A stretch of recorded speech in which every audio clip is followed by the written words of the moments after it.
But when you're living with somebody 24/7, it's easy to understand the hormone mistakes I was making when I was consulting women before I understood what I understand now.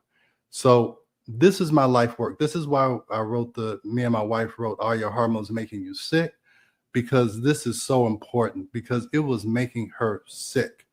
And we did a lot of research. We went back to the GYN textbook, and that's what taught me how to properly implement hormone replacement. And I'm going to show you that today.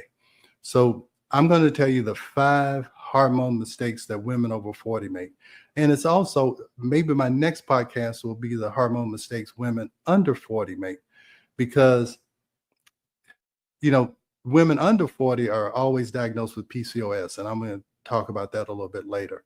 But I want to go over these 5 mistakes. One is all women thinking that they need estrogen postmenopausally. That is unequivocally, absolutely false. And I don't care who says it. I'll debate anybody about that fact. Okay. And we learned that with the Women's Health Initiative. Number 2 is not understanding adrenal function and cortisol and how that affects your life.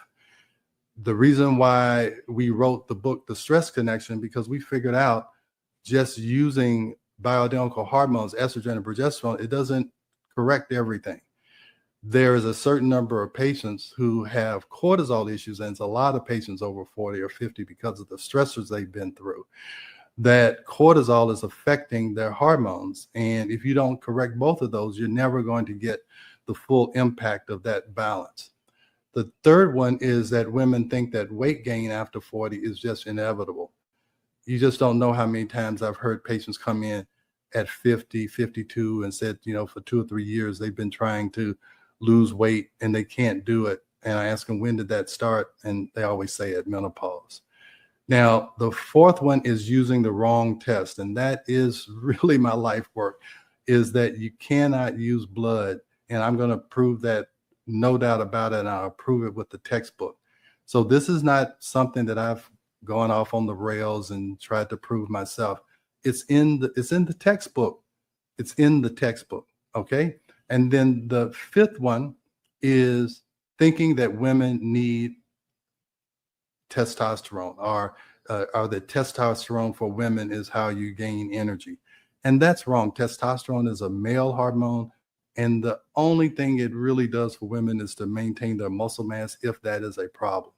So I'm going to explain all of that. But the first one I want to talk about, and I may spend the whole podcast just on debunking this myth, okay, is debunking the myth.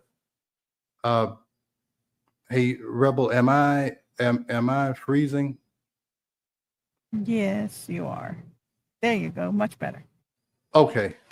So hopefully my internet will kick in. If I have to get rid of this background, I will. Okay. So if you notice that you're free, if you think you're freezing, move the mouse around. Okay. All right. Great. All right. Thanks a lot. All right. So let's go to number 1. So estrogen. So thinking that postmenopausal women need estrogen. So let me just show you this one slide. Okay. And then we're going to talk. All right. So this is a 59-year-old postmenopausal woman. Okay. Now, I guarantee you that if she had a blood test, it will say that she has no estrogen. Now, let me tell you why that is the issue. The blood measures the estrogen that is coming from the ovary. Okay. Now, in menopause, the ovary stops working. It doesn't ovulate, so you don't make any eggs. That's why you can't get pregnant. All right. Now, the ovary shuts down estrogen production. So if you look in the blood for estrogen, you're going to see little to no estrogen. And I can't tell you how many women come in and say, hey, my doctor says I have no estrogen in my body. Now, that is absolutely impossible. I will tell you that God made it where even when you're postmenopausal, women have extra fat. At least most women have extra fat that produces estrogen. Okay, so your fat tissue produces estrogen, and estrogen produces more fat tissue. So you're in this vicious cycle. So postmenopausally, when you don't ovulate, what you don't make is progesterone. So let's just look at this. Okay, so this is a postmenopausal woman who was told she had no estrogen in her body. Well, her estradiol is 1.1, okay? And normal is 0.5 to 3.2. So she has estrogen and it's being made in her fat tissue. And some of it's made in her adrenal gland. It's a little gland that's right on top of your kidney that makes cortisol. So she has estrogen. Now, I told you that the key to longevity is balance. And there is a balance between estrogen and progesterone. And that balance should be in a 200 to 1 ratio. Okay. So let's look at her estrogen is 1.1. So her progesterone needs to be 200 times that. So what's 200 times 1.1? Rebel, I'm going to see if you can do that math in your head. I'm sorry, what was that? Is 1.1 times 200 is 220. I'm going to make it easy for you. But that's how easy it is to understand hormone balance. You just need enough progesterone to be 200 times whatever the estrogen is that your body is making through your fat tissue postmenopausally. Okay. So that is how you get rid of your hot flashes, your weight gain, because progesterone actually helps you to burn fat for energy, while estrogen makes you store fat. So in menopause, if you stop ovulating, the only way you make a decent amount of progesterone is to ovulate. What happens at menopause in 100% of women is that they stop making eggs. So 100% of women stop making progesterone. 100% of women don't stop making estrogen. And if I have to say that every podcast from now to the end of time, that is what I am going to do. Because if I don't say it, I don't know who else is going to spread that information and debunk that myth. And I'm going to tell you why I'm so adamant about it. Because I talk to patients in the office, I show them this information, they understand it. They're doing great. They leave my practice, they go on Instagram, they go on TikTok, and they hear these other doctors who aren't OBGYNs.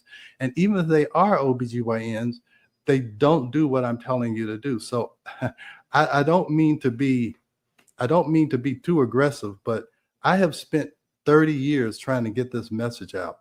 I used to do it by going on conferences and getting on planes and in hotels, and that is outdated now. This is the new way to spread a message. So I'm going on TikTok, Instagram. I just feel like it's my mission to tell women that 100% of women stop ovulating, so their progesterone goes down.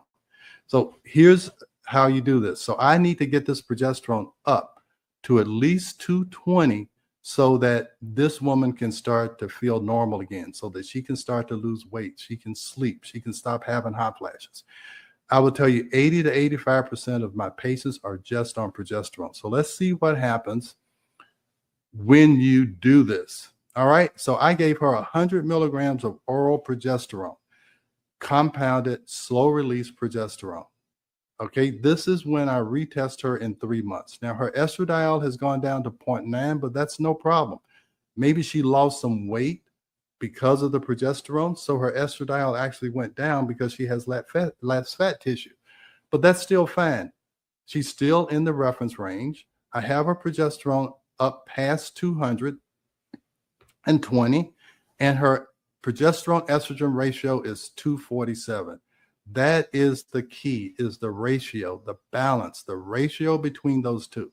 So here her progesterone estrogen ratio was 24, which is much less than 200. And now her progesterone estrogen ratio is 247. This lady now can sleep. She doesn't have hot flashes. She doesn't have mood swings. She is back to normal. Okay. So again, if I have to spend 20 minutes, 30 minutes, I don't care how long it takes, I need to get this information out, because I'm going to show you what happens when you look at blood levels trying to balance hormones. It does not end well.